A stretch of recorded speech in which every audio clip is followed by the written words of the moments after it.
নমস্কার, আমি বুদ্ধ স্মার্ট বাংলা চ্যানেলে সকলকে স্বাগত। আজ আমি ব্যাকরণের আরেকটি টপিক নিয়ে আলোচনা করব। দেখো, যারা পিএসসি বা এসএসসি দেবে তাদের জন্য তো আলোচনাটা গুরুত্বপূর্ণ অবশ্যই।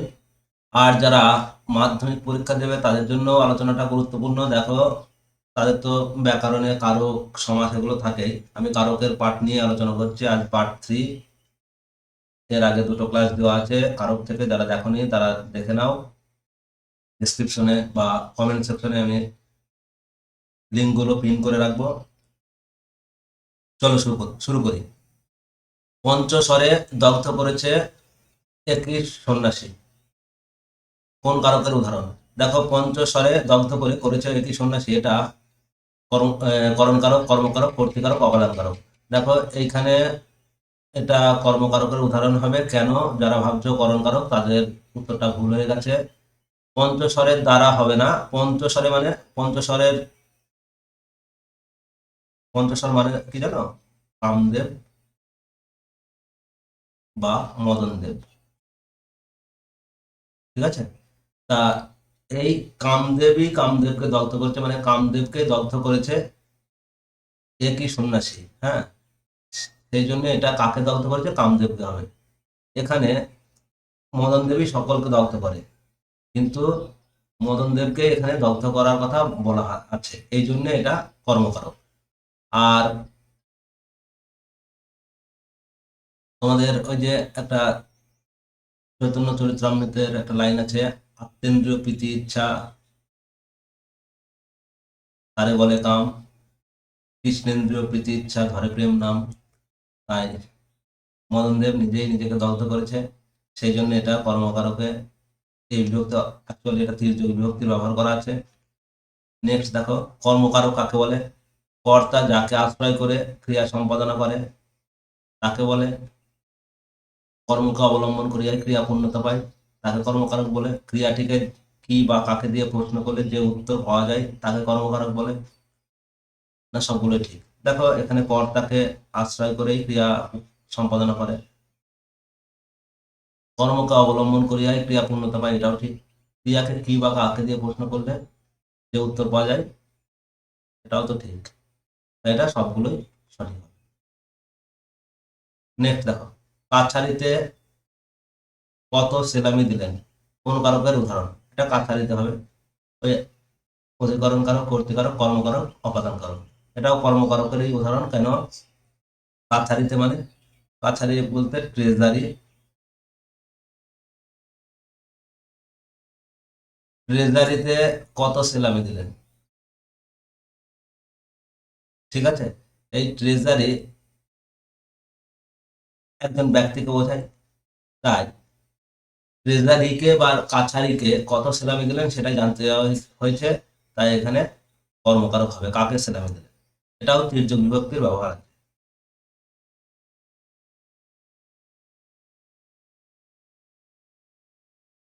যে ক্রিয়া দ্বারা কেবল সত্তা, অবস্থা বা ঘটনা বোঝায় তাকে কি বলবো? নাম্বার দেওয়া নেই।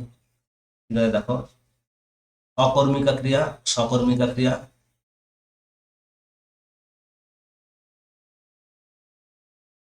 অসমাপিকা ক্রিয়া, সমাপিকা ক্রিয়া। এখানে দেখো, কেবল সত্তা বোঝায়, অবস্থা বা ঘটনা বোঝায়। আমি একটা উদাহরণ নিই। ছেলেটি ঘুমাচ্ছে। দেখো, একটা এখানে অবস্থা বোঝাচ্ছে।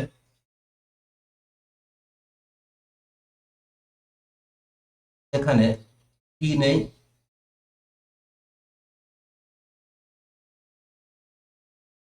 কর্মপদ নেই।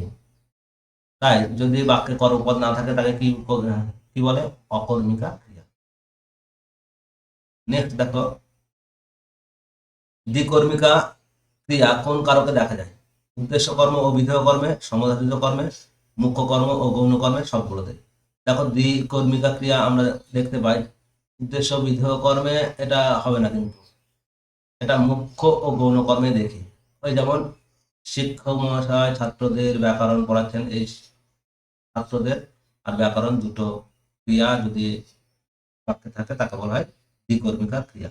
নেক্সট, কর্মের পরিপূরক হিসাবে যদি অন্য পদ ব্যবহার করা হয় তাকে কোন ধরনের কর্মকারক বলা হয়? দেখো এখানে পরিপূরক কর্ম যদি ব্যবহার করা হয়, মুখ্য কর্ম, গৌণ কর্ম, উদ্দেশ্য কর্ম, অভিধেয় কর্ম, সমাযোজিত কর্ম, কোনোটাই না। আমি দেখো উদাহরণ দিই। এটা উদ্দেশ্য কর্ম ও বিধেয় কর্মতে পরিপূরক কর্ম ব্যবহার করা হয়। যেমন অর্থকে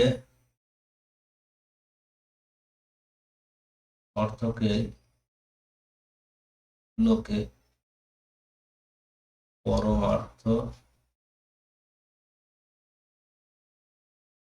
মনে করে। দেখো এই যে অর্থকে লোকে পরমার্থ মনে করে, এইটা এই অর্থের পরিপূরক হিসাবে এসছে এই পরমার্থটা, ঠিক আছে? যেমন টাকাকে মাটি, মাটিকে টাকা মনে করে, ঠিক এরকম ধরনের একটা পরিপূরক হিসেবে আর একটা কর্মপদ যদি উপস্থিত হয় তাকে বলা হয় উদ্দেশ্য ও বিধেয় কর্ম। প্রথমটা উদ্দেশ্য, এটা উদ্দেশ্য কর্ম, আর এটা বিধেয় কর্ম, ঠিক আছে? এইবার উদ্দেশ্য কর্ম, বিধেয় কর্ম আর গৌণ কর্ম আর মুখ্য কর্মের পার্থক্য কোথায়? দেখো আমি আর একটা উদাহরণ নিই। মা শিশুকে চাঁদ দেখ। দেখো গৌণ কর্ম আর উদ্দেশ্য কর্ম এগুলোর পার্থক্যটা একটু দেখো। শিশুকে গৌণ কর্ম, চাঁদ মুখ্য কর্ম, ঠিক আছে? এইবার দেখো এইখানে একটা প্রাণীবাচক শব্দ থাকতে হবে আর একটা বস্তুবাচক শব্দ অবশ্যই থাকতে হবে। দ্বিকর্মিকা ক্রিয়ার ক্ষেত্রে একটি প্রাণীবাচক হবে, একটি বস্তুবাচক হবে, তবেই সেখানে মুখ্য কর্ম ও গৌণ কর্ম উপস্থিতি বলা যাবে। কিন্তু এই উদ্দেশ্য কর্ম আর বিধেয় কর্মের এমন কোনো ধারণা নেই। অর্থকে লোকে পরমার্থ মনে করে, এগুলো দেখো সবই কোনোটাই প্রাণীবাচক নাই, বস্তুবাচক, ভাববাচক, পরমার্থ ভাববাচক। এখানে প্রাণীবাচক শব্দ থাকতেই হবে এমন কোনো ব্যাপার নেই। তাই তোমাদের আশা করছি পার্থক্যটা ক্লিয়ার হয়েছে। এবার দেখো নেক্সট, দ্বিকর্মিকা ক্রিয়াকে কি দিয়ে প্রশ্ন করলে কোন কর্মের উপস্থিতি লক্ষ্য করা যাবে? কি দিয়ে প্রশ্ন করলে?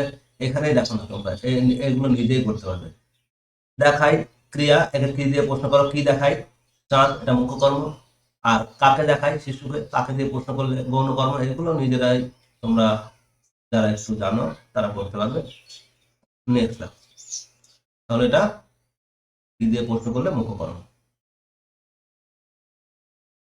এবার দেখো, এখন এক ঘুম ঘুমিয়ে নাও, এখানে কোন ধরনের কর্মের কথা বলা হয়েছে? এই যে ঘুমে তোলা গাছ, অসমাপিকা ক্রিয়ারূপ কর্ম, বাক্যাংশ কর্ম, অক্ষুণ্ণ কর্ম।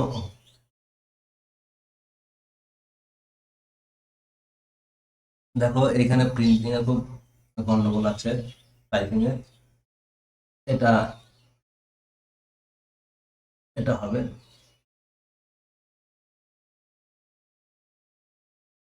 এ, এটা বি, এটা সি হবে, এটা ডি, আর এটা আলাদা কোশ্চেন হবে।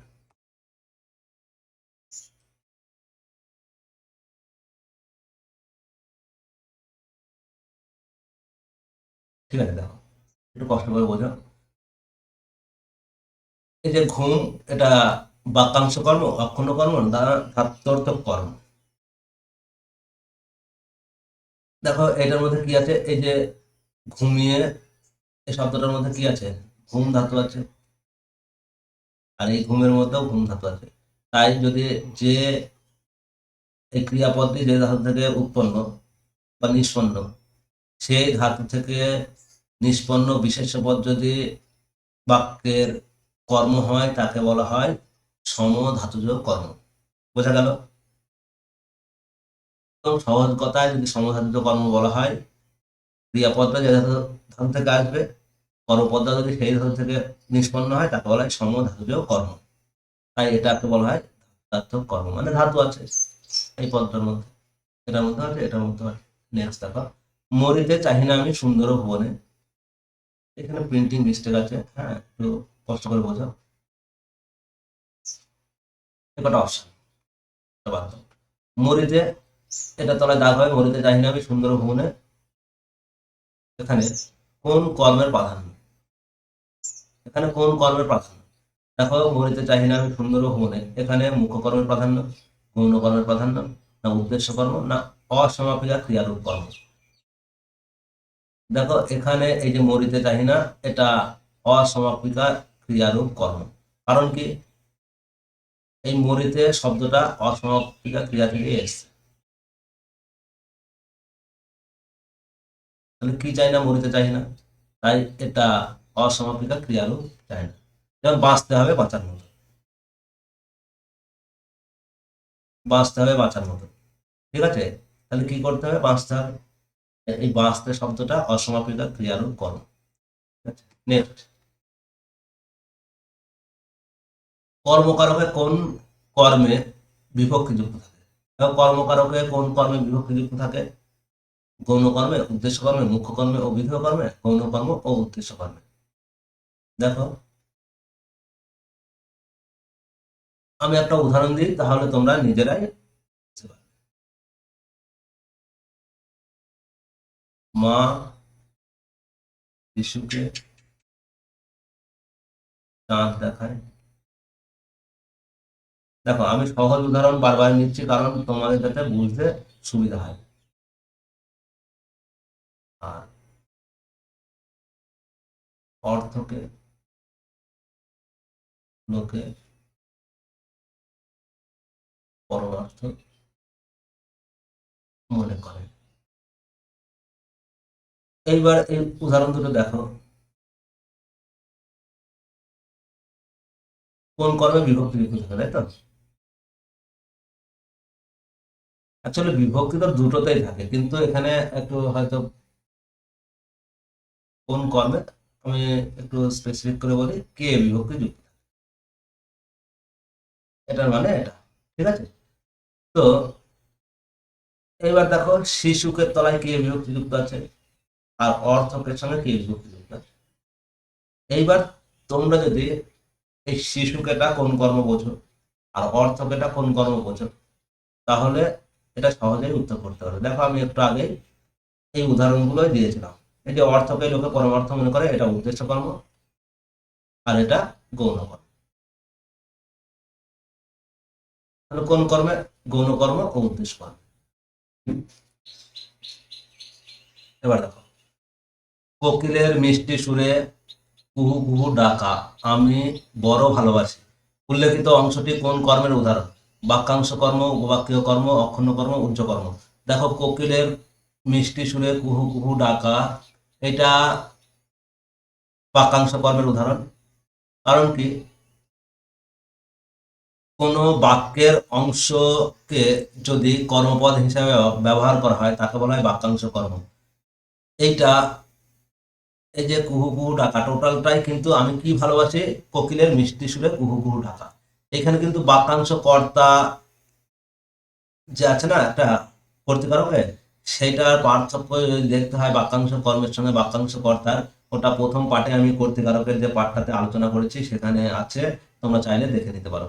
এই বাক্যাংশ কর্তা আর বাক্যাংশ কর্মের মধ্যে খুব মানে সূক্ষ্ম পার্থক্য আছে, এটা একটু দেখে নিও, তাহলে বুঝতে পারবে। এবার দেখো, এবার উপবাক্যীয় কর্ম কোনটা, এটা বড় প্রশ্ন, এটা তো এটা অ্যান্সার।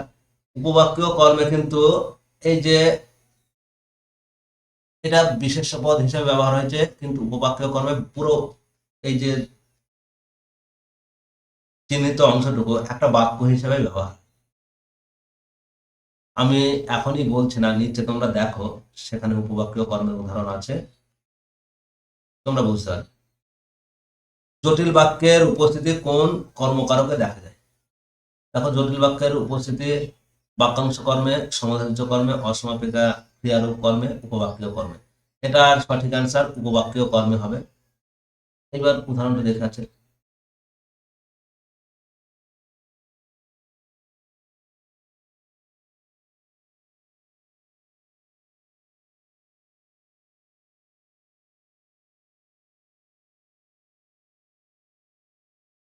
ঠিক আছে, আমি নেক্সট আলোচনা করাচ্ছি, ওই জন্য দেখে নিলাম।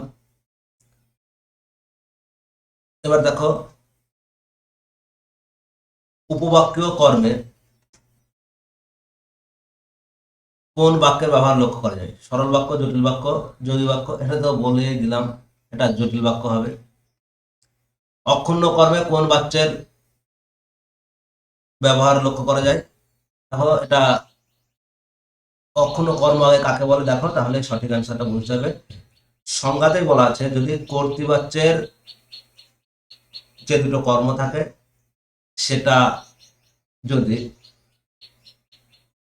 কর্মবাচ্যেও সেই কর্ম দুটো অক্ষুণ্ণ থাকে, তাকে বলা হয় অক্ষুণ্ণ কর্ম। যেমন আমি উদাহরণ নিই, যে শিক্ষক মহাশয়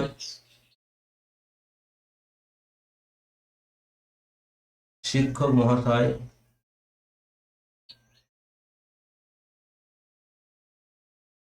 ছাত্রদের ব্যাকরণ পড়ান, এটা কর্তৃবাচ্য। তাহলে এটা কি হবে? শিক্ষক মহাশয়ের দ্বারা ছাত্রদের ব্যাকরণ পড়ানো হয়। এই যে এটা কর্মবাচ্য হলো, দেখো কর্ম দুটো কিন্তু একই থেকে গেল, তাই একে বলা হয় অক্ষুণ্ণ কর্ম। আশা করছি তোমরা বুঝতে পারছো। আমি লেখাগুলো একটু তাড়াতাড়ি ক্লাস নেওয়ার জন্য শর্টকাটে লিখছি, তোমরা একটু বুঝে নিও, আমার কথাগুলো শুনো, তাহলেই হবে। এবার দেখো, সুনোধ্বনি রাজগাছ দরিদ্র পালন উল্লেখিত অংশটি কোন কর্মের উদাহরণ? দেখো, উপবাক্য কর্ম, বাক্যাংশ কর্ম, অসমাপিকা ক্রিয়ারূপ কর্ম, অক্ষুণ্ণ কর্ম। দেখো, এই দুটো হবে না, আগেই বলে দিই। এবার এইটা আর এইটার মধ্যে, এখানে দেখো বাক্যাংশ কর্মেও এটা হবে না, এটা উপবাক্য কর্মের উদাহরণ। কেন বলি এবার, দেখো বাক্যাংশ কর্মে কু ঘু ডাকা, আমতা আমতা করে কথা বলা, এইগুলো থাকে, বলা, ডাকা, এইগুলো থাকে। ঠিক আছে, একটা বাক্যে থাকে। কিন্তু এখানে উপবাক্য কর্মে জটিল বাক্যের ব্যবহার হয়। সুনোধ্বনি যে কমা আছে, রাজগাছ দরিদ্র পালন, সরাসরি দুটো বাক্যের পার্থক্য তোমরা দেখতে পাচ্ছ। এইরকম যদি থাকে, তাহলে এই যে রাজগাছ দরিদ্র পালন, এটা একটা পূর্ণ বাক্য, ঠিক আছে। তাই একে বলা হয় উপবাক্য কর্ম। কি শুনি? রাজগাছ দরিদ্র পালন, এটা শুনি, সেই জন্য এটা উপবাক্য কর্ম। নেক্সট, কর্মের সাথে কোন পদের ব্যবহার লক্ষ্য করা যায়? শুধু বিশেষ্য পদ, শুধু বিশেষণ পদ, শুধু সর্বনাম পদ, সব। দেখো, কর্মের সাথে কোন পদের ব্যবহার লক্ষ্য করা যায়? আমি উদাহরণ দিই, জনে জনে ডাক, জনে জনে বিরসা, কি কি একসঙ্গে হয়ে গেছে, কি কি চাও, বলো। এই যে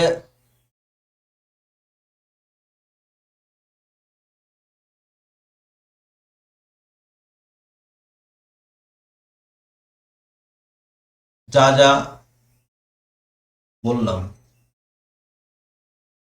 বা যাকে যাকে ডেকেছিলাম,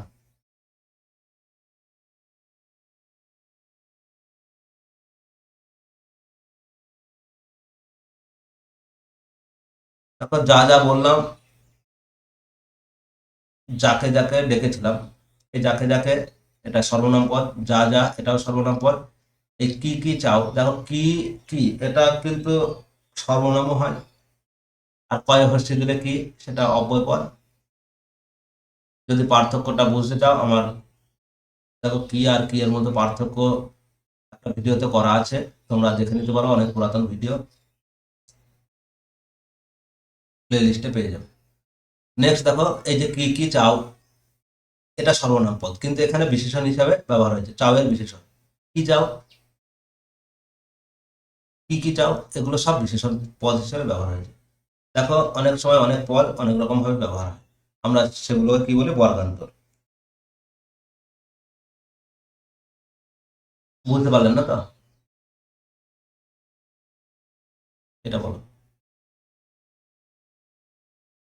সুন্দর দৃশ্য, এটা বাদ দেওয়া যায়। এই দৃশ্যটা কেমন সুন্দর।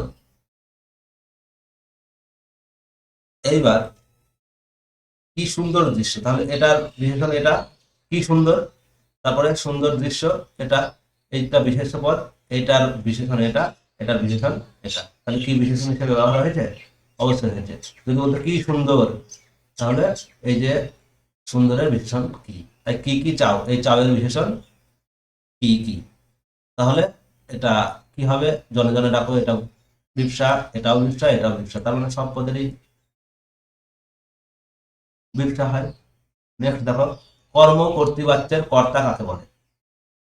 কর্তার উপস্থিতিতে কর্মপদ কর্তা প্রাধান্য লাভ করে, কর্তৃপদ কর্মের রূপ ধারণ করে, কর্তার অনুপস্থিতিতে কর্তৃপদ কর্মের রূপ ধারণ করে, না কর্তার অনুপস্থিতিতে কর্মপদ কর্তার রূপ ধারণ করে।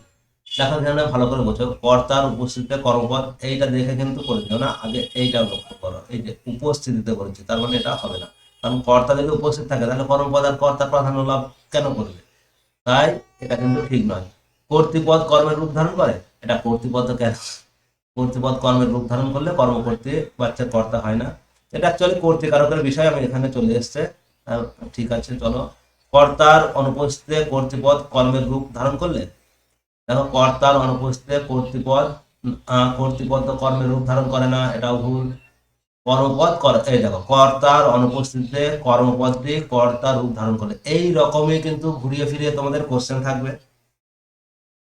তোমরা হঠাৎ হঠাৎ এইরকম ধরনের কোশ্চেন একটুখানি মিলে গেলেই কিন্তু টিক মেরে দিয়ে চলে আসবে না, ভুল হয়ে যাবে, আমি বলছি। দেখো এখানে সিলেবাসটা শুধু অনুপস্থিত আছে, এখানে কর্তৃপদটা কর্মপদের রূপ ধারণ করলে, বাদ বাকি সব এক আছে। এই ধরনের একটুখানি তখন আর মাথায় কাজ করবে না, কর্তৃপদ কর্মের রূপ ধারণ করলে আমাদের কর্ম কর্তৃপক্ষ, কর্ম আর কর্তৃ এই শব্দ দুটোই মনে থাকবে। তাই কর্তৃপদ কর্মের রূপ ধারণ করে না, কর্মপদই এই কর্তার রূপ ধারণ করে, তাই কর্মপদই কর্তার রূপ ধারণ করে, এইটা সঠিক অ্যান্সার। এইভাবে কিন্তু ঘুরিয়ে ফিরিয়ে হয়তো কোশ্চেন থাকবে দু একটা, এগুলো কিন্তু যেন ভুল না হয়। ঠিক আছে, ভালো থেকো তোমরা, আর চ্যানেলটাকে লাইক করো, শেয়ার করো, সাবস্ক্রাইব করো, আর বন্ধুদের বেশি বেশি করে শেয়ার করো, যাতে তোমরা আমাকে বেশি সাপোর্ট করলে আমারও ভালো লাগে, বেশি ইন্সপিরেশন পাই। ধন্যবাদ সকলকে।